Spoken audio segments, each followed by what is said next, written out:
Hello everyone, how are you? I hope you all are great. और मुझे लग रहा है आप लोगों की दिवाली बहुत ही अच्छी गई होगी। आशा करती हूँ कि आप सब लोगों ने बहुत मज़े किए होंगे दिवाली पे। अब हम थोड़ा सा काम पे आ जाते हैं, थोड़ी सी पढ़ाई कर लेते हैं, क्योंकि अभी सीटेट का एग्ज़ाम आने वाला है और साथ के साथ एसटेट का तो बिल्कुल ही पास आ गया है। उसकी तो डेट फिक्स हो ही चुकी है। तो आज हम सबसे इम्पोर्टेंट टॉपिक करेंगे, जो आज तक हमने बहुत बार देखा है, पढ़ा है, सुना है, पर एक बार इस टॉपिक को मेरे साथ पढ़िएगा। आप इस टॉपिक को यकीन मानिए, मेरे साथ एक बार पढ़ने के बाद कभी पढ़ने की ज़रूरत नहीं पड़ेगी। इस टॉपिक से कोई भी क्वेश्चन नहीं रहेगा, कोई भी क्वेश्चन ऐसा नहीं होगा जिसे आप सेटिस्फाई नहीं कर पाएंगे। इस टॉपिक को एक बार सिर्फ मेरे साथ बिल्कुल अच्छे से पढ़िएगा। उसके बाद आपका एक भी ऐसा क्वेश्चन नहीं होगा जो आप पेपर में अटेम्प्ट नहीं कर पाएंगे। देखिएगा, लॉरेंस कोलबर्ग का नैतिक विकास का सिद्धांत। सबसे पहला क्वेश्चन, कोलबर्ग का कौन सा सिद्धांत है? नैतिक विकास का सिद्धांत।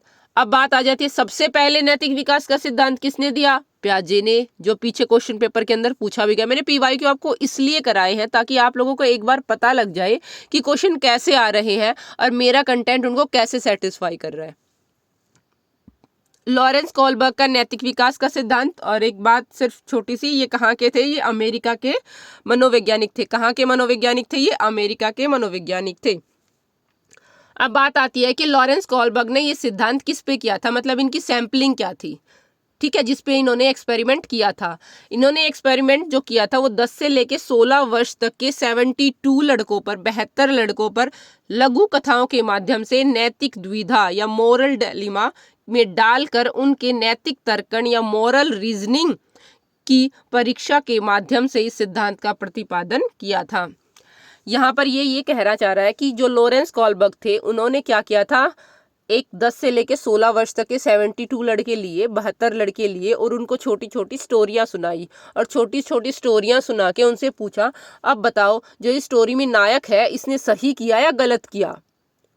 तो ये इन स्टोरियों के माध्यम से उन्होंने उनके आंसर लिए, उनकी नैतिकता देखी कि कौन से लेवल पे बच्चे के अंदर कौन सी नैतिकता है। बात यह क्वेश्चन क्या आता है, इसने कितने बच्चों पे किया था? 72 लड़कों पर। किस पे किया था? लड़कों पर, लड़कियों पर भी नहीं, लड़कों पर। अब उनकी एज कितनी थी? 10 से 16 वर्ष। अब जो इसके अंदर ये नैतिकता, नैतिक द्विधा या मोरल रीजनिंग या नैतिक तर्कण, जो ये टर्म है, अभी हम इनको समझते हैं। इनको समझने से पहले ना एक छोटी सी स्टोरी सुना देती हूँ, जो स्टोरी इस पूरे थ्योरी के अंदर काम करेगी। और एक बार आपने ये स्टोरी सुन ली तो बार बार आपको ये नहीं समझना पड़ेगा कि कौन सी की बात करें, कहाँ से बात करें, किसका एग्जाम्पल ले रहे हैं। एक स्टोरी सुनाते हैं। क्या है, एक हिंज नाम के व्यक्ति थे। क्या थे? एक हिंज नाम के व्यक्ति थे। क्या हुआ, उनकी मैडम को या उनकी वाइफ को क्या हो गया, एक बीमारी हुई। क्या हुई? बीमारी, वो बहुत ज़्यादा बीमार हो गई। और उनकी जो दवाई है, जो डॉक्टर ने प्रिस्क्राइब की थी, वो सिर्फ एक ही मेडिकल स्टोर पे थी। किस पे थी? एक ही मेडिकल स्टोर पे थी। तो मेडिकल स्टोर वाले ने वो दवाई अपने आप खुद एक्सपेरिमेंट के साथ, अब उसके पास भी पैसे कमाने का एक ही साधन था, क्योंकि उसने वो दवाई बड़ी मेहनत से बनाई, उसके ऊपर बहुत पैसा खर्च किया। तो मेडिकल स्टोर वाले को भी दवाई बेचना, या दवाई, अगर जो वो दवाई एक बंदे को बेच देगा तो उसके बाद वो मार्केट में चली जाएगी, फिर उसके सब्स्टिट्यूट बन जाएंगे। तो उसके पास भी पैसा कमाने का सिर्फ वही रास्ता था। अब बात क्या करते हैं, जो हिंज था वो अपने वाइफ बीमार होने के बाद जो दवाई लेने गया शॉपकीपर के पास, तो उसने क्या बोला कि ठीक है, आप मुझे पेमेंट करो। उसकी पेमेंट थी $200। हिंज के पास बस 50 ही थे। तो हिंज ने बोला कि आप अभी ये 50 ही ले लीजिएगा, मेरे पास इतने ही पैसे हैं। पर क्या जो शॉपकीपर था या मेडिकल स्टोर वाले सर थे, उन्होंने मना कर दिया कि हम ये दवाई आपको नहीं देंगे, इतने पैसे में हम नहीं दे सकते। तो अब हिंज क्या करे? वो अपनी वाइफ को मरने दे या चोरी करे? क्या करे अब हिंज? तो क्या हुआ, हिंज ने एंड में वो दवाई उस मेडिकल स्टोर से चोरी की और अपनी वाइफ को बचा लिया। ये थी हिंज की स्टोरी, जो इस पूरी थ्योरी के अंदर काम आएगी। कई बार आपसे पूछ भी लिया जाता है। एक बार सीटेट के अंदर क्वेश्चन आया था कि जो लॉरेंस कोलबर्ग थे, उन्होंने अपनी स्टोरी जो डिपेंड थी वो किस पे थी? हिंज नाम के व्यक्ति पे। किस पे थी? हिंज नाम के व्यक्ति पे। अब बात आ देती है पहले कॉन्सेप्ट पे, पहली टर्म पे, जो है नैतिकता, मोरालिटी क्या होती है। यह एक गुण है जो जन्मजात नहीं होता। यह एक ऐसा गुण है जो जन्मजात नहीं होता। बच्चा अपने वातावरण या सामाजिक परिवेश से ही नैतिकता और अनैतिकता को जानता है। जब बच्चा पैदा होता है उसको नहीं पता होता क्या सही है, क्या गलत है, क्या नैतिकता है, क्या अनैतिकता है। पर जब वो समाज में, परिवेश में, सोसाइटी में, अपने घर वालों के बीच में रहता तो वो उसको सिखाते हैं, वो बोलते हैं बार बार ये गलत है, ये सही है। उनसे ही वो जानता है कि कौन से वाली चीज़ सही है और कौन से वाली चीज़ गलत है। जब उसे पता लगता है कि जब वो कुछ ऐसा काम करता है, बहुत अच्छा काम है, किसी को गुड मॉर्निंग विश की तो सामने वाले ने बड़ा ही हंस के गुड मॉर्निंग विश का रिप्लाई किया तो उसे लगा कि हाँ ये अच्छी चीज़ है। पर कई बार अगर जो उसने अपने मम्मी पापा को ऐसे ही कई बार कुछ तोड़ दिया या फिर स्लैप कर दिया, ऐसा कुछ किया, तो उसके बाद मम्मी पापा ने गुस्सा किया तो उसे पता लगा ये गलत है, हमें ऐसा नहीं करना चाहिए। तो मोरालिटी क्या होती है? जन्मजात, सबसे पहला यही क्वेश्चन है, वो जन्मजात गुण नहीं है, वो समाज से एक्वायर की गई एक टर्म है जो नैतिकता होती है। अब नैतिकता से बताया, हिंज ने चोरी करके सही किया या गलत, ये नैतिकता है। आप बताइएगा आपकी नैतिकता क्या कहती है?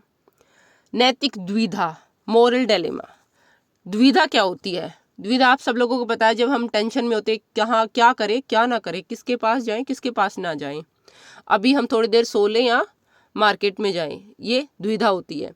जब बच्चा दो स्थितियों में फंस जाता है, सही और गलत के बारे में फैसला नहीं ले पाता, डिसीजन नहीं ले पाता, इसे नैतिक द्विधा कहा जाता है। जो वो सही और गलत के बारे में फैसला नहीं ले पाता, उसे ये नहीं पता लगता कि क्या बात सही है और क्या बात गलत है। अगर जो मैं गलत को चुन रहा हूँ तो क्यों चुन रहा हूँ, उसकी रैशनलाइजेशन कैसे करूँगा, उसकी युक्तिकरण मैं कैसे करूँगा। तो इसका क्या है? इसका एग्जाम्पल है, हिंज अगर चोरी करेगा तो पुलिस उसे पकड़ लेगी और नहीं करेगा तो उसकी वाइफ मर जाएगी। तो अब हिंज करे तो करे क्या? तो चलो अगले वाला देख लेते हैं। नैतिक तर्कण, मॉरल रीजनिंग क्या होती है? सही और गलत के बारे में फैसला लेने में शामिल प्रक्रिया को नैतिक तर्कण कहा जाता है। क्या? जो सही और गलत का फैसला लेने वाला प्रोसेस होता है उसको ही मॉरल रीजनिंग कहा जाता है। कि जब हम अपने माइंड में सोच रहे होते क्या सही है क्या गलत है, हम किस तरफ जाएं किस तरफ ना जाएं, उनमें से किसी एक को हम चुनते हैं, उसको ही बोला जाता है मॉरल रीजनिंग। मतलब अपने दिमाग में तर्क विचार करके हम सोचते हैं कि कौन से वाला डिसीजन हमें लेना चाहिए और कौन सा हमारे लिए सही है। तो हिंज ने क्या डिसीजन लिया? रीजनिंग से हिंज ने चोरी करने को ही चुना। अब बात आ जाती है इसकी आलोचना की। देखिए, कोई भी जो एक्सपेरिमेंट होता है या कोई भी सिद्धांत बनता है तो उसका की आलोचना भी होती ही है। बात आती है आलोचना किसने की थी? कैरोल गिलगन ने। किसने की? कैरोल गिलगन ने। इसकी आलोचना से क्वेश्चन आया था एक बार, किसकी आलोचना किसने की? कैरोल गिलगन ने की। अब बात आती है, महिलाओं को कम प्राथमिकता दी थी।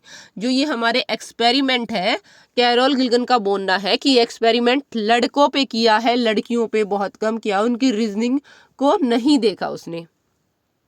अब बात आती है अगले वाला, पुरुष और महिलाओं का नैतिकता का आधार समान नहीं होता। कैरोल गिलगन ने कहा है कि जो पुरुष सोचते हैं वो न्याय की दृष्टि से सोचते हैं, वो न्याय पर आधारित होते हैं कि क्या सही है क्या गलत है, बस वो उनके फिक्स रूल होते हैं। परंतु जो महिलाएं होती है वो देखभाल, केयर, इस दृष्टि से ज़्यादा सॉफ्ट कॉर्नर उनके उसमें ज़्यादा होता है। ये कैरोल गिलगन का मानना है। और फिर उन्होंने बोला है कि सभी संस्कृतियों के लिए ये सिद्धांत नहीं है, ये सिद्धांत सभी संस्कृतियों पे लागू नहीं होता।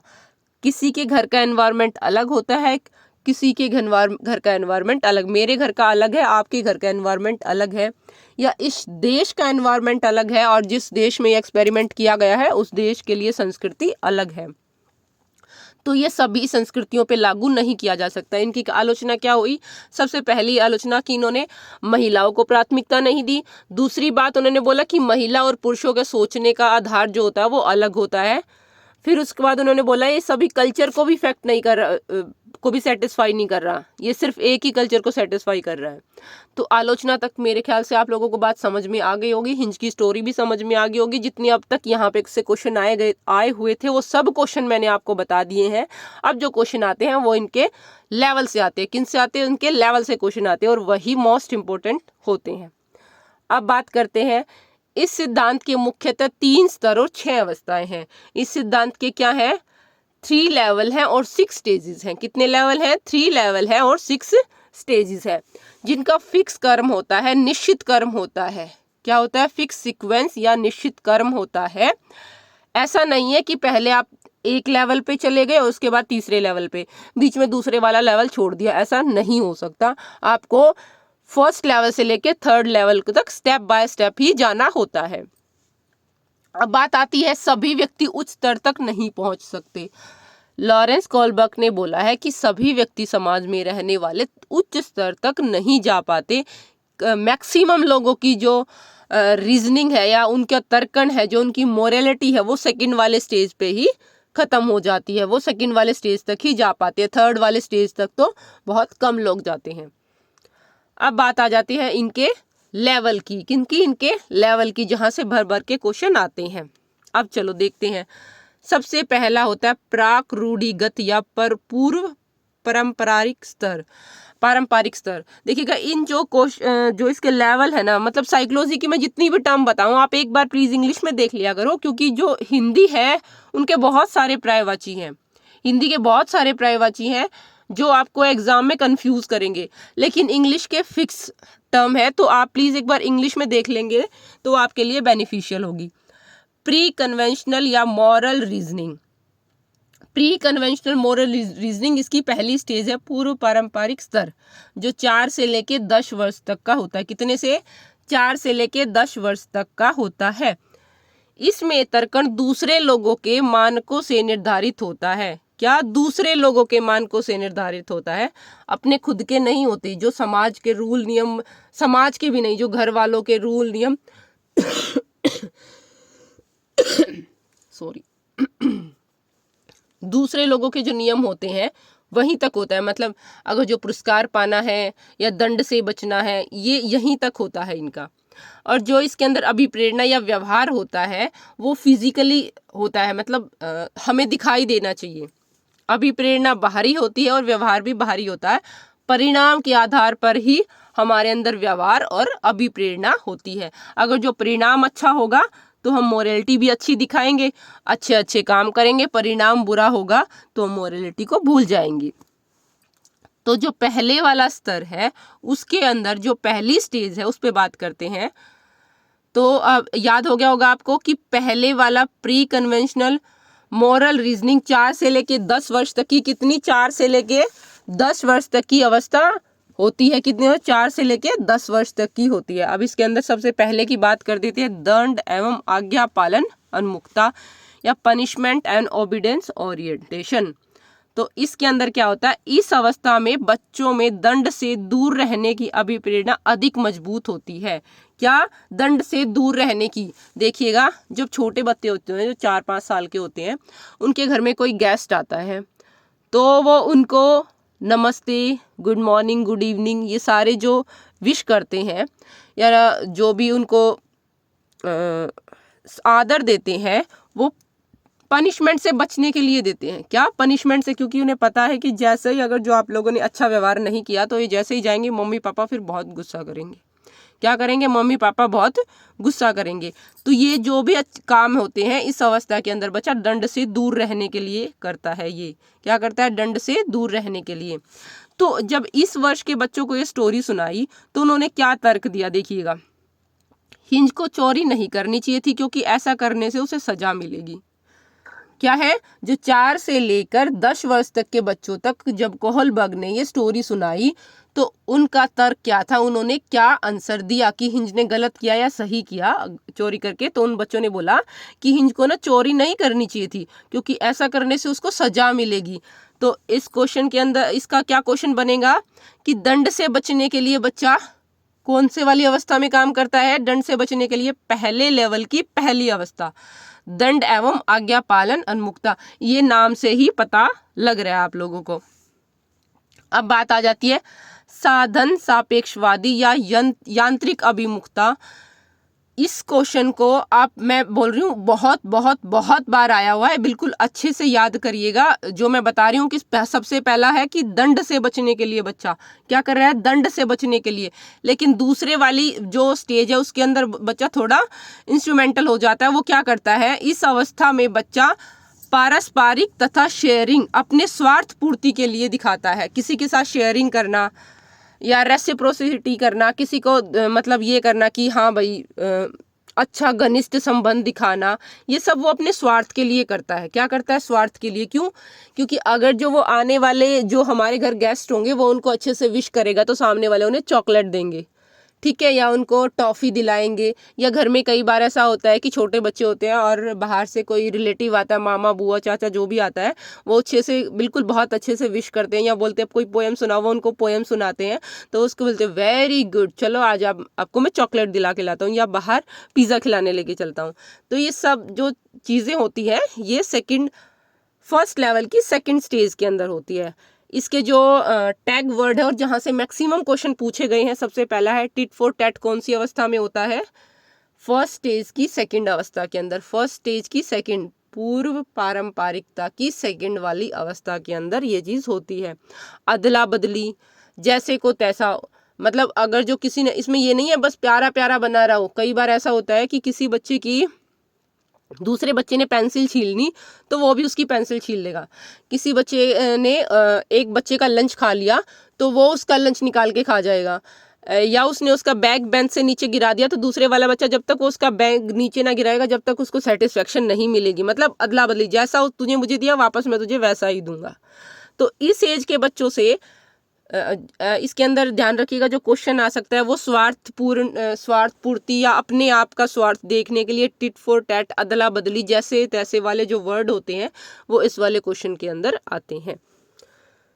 तो देखिएगा यहाँ पे क्या होता है, हिंज से क्वेश्चन, उन बच्चों से क्वेश्चन पूछा जाता है कि बताओ अब हिंज ने चोरी करके सही किया गलत किया। तो उन लोगों का जवाब क्या था, सुनिएगा। हिंज थोड़े समय के लिए जेल जाएंगे भी तो क्या हुआ, बाहर आकर अपनी बीवी के साथ तो रहेंगे ना। मतलब उन्होंने कितनी रीजनिंग लगाई है, कोई बात नहीं, कुछ टाइम के लिए अगर जो वो जेल चले भी गए, सॉरी मैंने यहाँ पे जेल को गलत लिख दिया, जेल चले भी गए तो क्या हुआ, वो बाहर आके तो अपनी वाइफ के साथ अच्छे से रहेंगे ना। टिट फॉर टैट, मगर थोड़ा बहुत अगर जो मतलब पनिशमेंट मिली तो पनिशमेंट के बाद उसे रिवार्ड भी तो उतना ही मिलेगा ना। तो इस स्टेज वाले बच्चों ने ये आंसर दिया। अब आ जाते ये जो आंसर है, इनकी जो रीजनिंग है, इनसे यहाँ अब क्वेश्चन नहीं आ रहे हैं और नहीं आते हैं। आ जाए तो कुछ कह नहीं सकते, इसलिए मैंने इन सबको डाल दिया। पर जो मैक्सिमम क्वेश्चन है वो इन्हीं वर्ड से आता है, टिट फॉर टैट, अदला बदली, जैसा तैसा, स्वार्थपूर्ण भावना, शेयरिंग वाले गुण किस में होते हैं, वो इसमें होते हैं। अब आता है क्वेश्चन लेवल सेकंड। क्या आता है, लेवल सेकंड के अंदर है रूढ़िगत नैतिकता का स्तर, कन्वेंशनल लेवल जिसे बोला जाता है। रूढ़िगत, कन्वेंशनल लेवल मतलब फिक्स, समाज नियम कानून बने होते हैं, फिक्स होते हैं। देखिएगा ऊपर वाले में क्या था, वो अपना स्वार्थ देखता है, जो मेरा है, मेरा काम बनना चाहिए, भाड़ में जाए और सब कुछ। सेकंड वाले में क्या होता है, उसके अंदर थोड़ी समझ आ जाती है 10 से 13 वर्ष के बच्चे के अंदर, और वो समाज के नियम कानूनों से मतलब तिगड़म लगा के काम निकाल लेता है।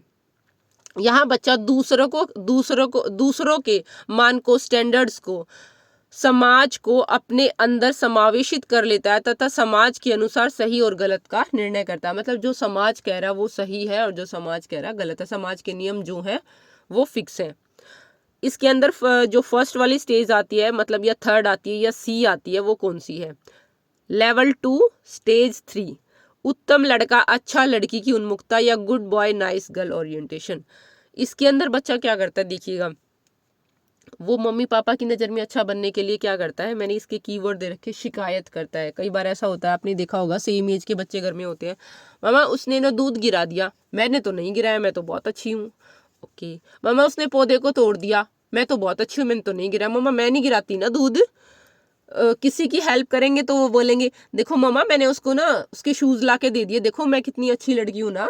तो ये जो वाले सारे एग्जाम्पल है ना बच्चे, ये थर्ड स्टेज वाले बच्चे करते हैं। कितने करते हैं, थर्ड स्टेज वाले बच्चे करते हैं। सेकंड लेवल के फर्स्ट स्टेज, या फिर कह लीजिएगा सेकंड लेवल के अंदर थर्ड स्टेज।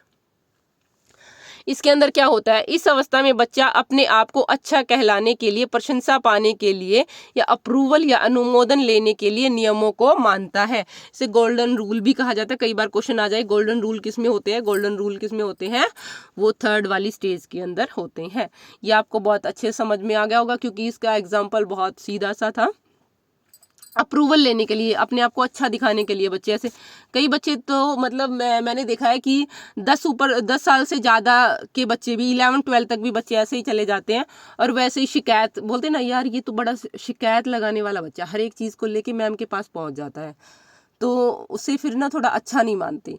तो ये वाला देखिएगा, यहाँ पे जो कोलबर्ग ने बोला है ना कि सबके अंदर ऐसा नहीं है कि वो हाईएस्ट लेवल तक चले जाएं, तो कुछ बच्चे जो है वो यहीं आके फिक्स हो जाते हैं। उन्हें बस ना दूसरों की नज़र में अच्छा ही बनना है, वो अपने डिसीजन अपने आप लेंगे ही नहीं। उन्हें बस यहाँ ठीक है, मुझे अच्छा बन के रहना है, मुझे गुड बुक में आना है, तो मैं यही काम करूँगा।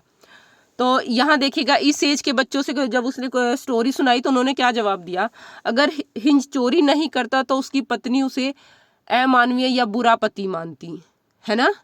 वो बोलते ही इस एज के, अगर जो वो चोरी नहीं करता ना तो उसकी वाइफ उसको बोलती कि तो आप तो बहुत बुरे हो, मेरे लिए क्या एक चोरी नहीं कर सकते आप। तो ये वाले इसके अंदर आते हैं। अब इसकी फोर्थ स्टेज, चौथी अवस्था, कानून एवं व्यवस्था उन्मुखता या लॉ एंड ऑर्डर ओरिएंटेशन। इसमें बच्चा कानून तथा समाज व्यवस्था को बनाए रखने की भावना विकसित करता है। क्या करता है, कानून व्यवस्था को बनाए रखने की करता। देखिएगा 10 से 13 साल का जो बच्चा है ना, यहाँ पे वो क्या करता है, उसके अंदर समझ होती है कि हाँ हमें रेड लाइट को क्रॉस नहीं करना चाहिए, हमें जेब्रा क्रॉसिंग से ही क्रॉस करना चाहिए, हमें रेलवे ट्रैक को ऐसे नहीं क्रॉस करना चाहिए, सीढ़ियाँ जो उसके ऊपर स्टेयर्स होती है, फ्लाईओवर होता है, अंडरब्रिज होता है, उनसे ही उसको जाना चाहिए। ये सारी चीज़ें उसके अंदर आ जाती हैं इस अवस्था के अंदर। वो उन पे बड़ा फिक्स होता है, रूल होते हैं उसके लिए। वो कानून नियम समाज इन पे पूरा विश्वास करने लग जाता है। वो क्या करता है कि चोरी करना गलत है तो गलत है, बस चोरी नहीं करनी चाहिए। यहाँ पे कोलबर्ग ने इस एज के बच्चों से पूछा तो उन्होंने जवाब दिया, चोरी करना गलत है तो गलत है, चाहे कुछ भी होता रहे, मरे मरने दो, जिए जीने दो, पर चोरी नहीं करनी। अब बात आ जाती है इसके थर्ड वाले पोस्ट कन्वेंशनल लेवल, जो लास्ट वाला लेवल है, उत्तर रूढ़िगत स्तर है। और ये बहुत बहुत बहुत इम्पोर्टेंट है, भर भर के क्वेश्चन आते हैं यहाँ पे, क्योंकि ये थोड़ा ट्रिकी हो जाता है। उन सब के अंदर ना थोड़े थोड़े टैग वर्ड थे, इन दोनों के अंदर बिल्कुल थोड़ा सा डिफरेंस है। जो इसकी जो स्टेजेस है इनके अंदर बिल्कुल थोड़ा सा डिफरेंस है। देखा, उत्तर रूढ़िगत स्तर या पोस्ट कन्वेंशनल लेवल, 13 से ऊपर वर्ष के बच्चे हो जाते हैं। सबसे बड़ी बात, ये जो बच्चे हो जाते हैं किशोर अवस्था वाले बच्चे हो जाते हैं। किशोर अवस्था वाले बच्चे वैसे भी मनमानी करते हैं। इस अवस्था में बच्चों का नैतिक आचरण पूर्णतः आंतरिक होता है, उनके खुद के मन पे होता है। यह नैतिकता का उच्च स्तर होता है, इसे ट्रू मोरालिटी भी कहा जाता है।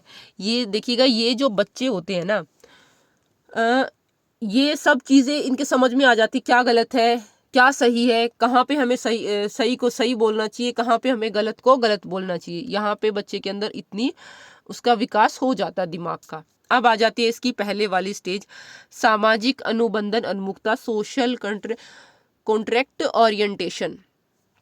इसके अंदर क्या आता है, इस अवस्था में बच्चे उन व्यक्तिगत अधिकारों तथा नियमों का आदर करते हैं जो प्रजातांत्रिक रूप से मान्य होते हैं। मतलब जो सबकी नज़रों में सही होते हैं, जो सब लोग जिसको सही मानते हैं। वे समाज में रहकर यह तक समझ जाते हैं कि कौन सा कार्य सही है और कौन सा कार्य गलत है, पर वो आवाज़ नहीं उठा पाते। देखिएगा, कई बार ऐसा होता है, मैं इसका एग्जाम्पल ऐसे दूंगी कि जैसे हमारी सरकार है, तो सरकार के खिलाफ सबके अलग अलग व्यू होते हैं। किसी को लगता है कि सरकार गलत कर रही है, किसी को लगता है कि सरकार गलत कर रही है। पर क्या हुआ कि कुछ लोग, बहुत ही थोड़े लोग होते हैं जो इस लेवल को क्रॉस करके अगले वाले लेवल पे जाके और आवाज उठाते हैं। जो इस वाले लेवल के लोग होते हैं ना, उन्हें ये तो पता है कि ये गलत है, ये सही है, पर वो आवाज नहीं उठा सकते। क्या है, पर वो आवाज नहीं उठा सकते। पर जब बात इंडिविजुअल उन पे आ जाए, अकेले उन पे आ जाए, उनके सेल्फ पे आ जाए, तो वो बोल सकते हैं। क्या है तो वो बोल सकते हैं, या वो दूसरों पे ताना कस सकते हैं इस एज वाले व्यक्ति या इस समझ वाले व्यक्ति। देखिएगा यहाँ पे क्या होता है, उनसे जब अगर जो क्वेश्चन सुनाया गया, कहा गया, तो उन्होंने क्या जवाब दिया। अगर हिंज अपनी पत्नी को मरने देता तो ऐसा वह मात्र डर के कारण से ही करेगा। अगर जो वो ऐसा कर रहा है, उसको मरने दे रहा है, तो इसका मतलब उसे समाज से या सजा से डर लग रहा है, वो ऐसा इसलिए कर रहा है, नहीं तो वो उसको बचा ही ना लेता। ठीक है, यहाँ पे उनकी ये वाली रीजनिंग है, उन्हें पता है कि क्या सही है क्या गलत है, पर वो सही के साथ जा रहा है तो क्यों जा रहा है, और वो गलत के साथ जा रहा है तो क्यों जा रहा है।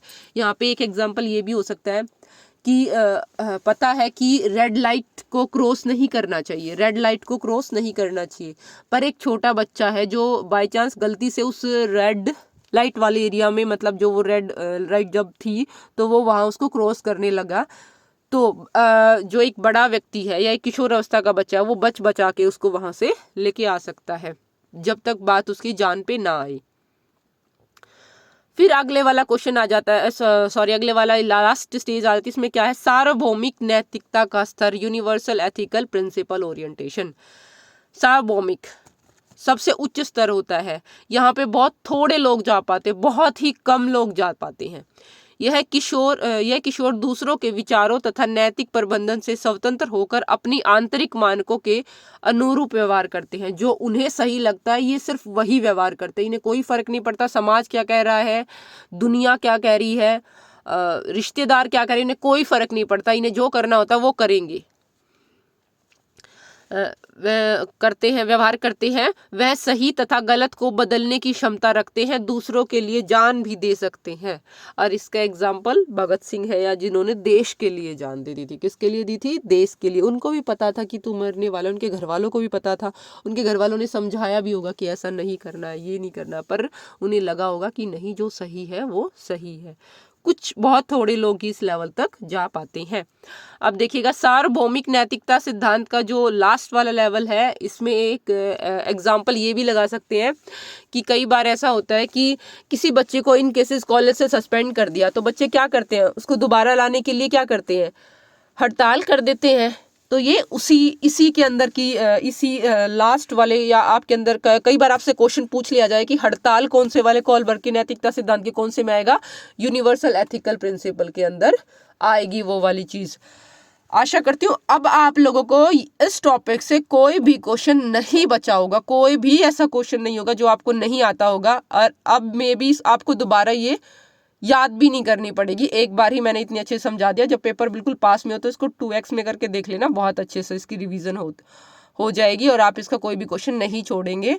अगर जो आपको वीडियो अच्छी लगी है तो लाइक, शेयर और सब्सक्राइब जरूर कीजिएगा, और प्लीज़ बेल का आइकन को हिट कीजिए, क्योंकि मैं नई वीडियो डालती हूँ तो आप लोगों के पास नोटिफिकेशन चला जाएगा। Thanks for watching.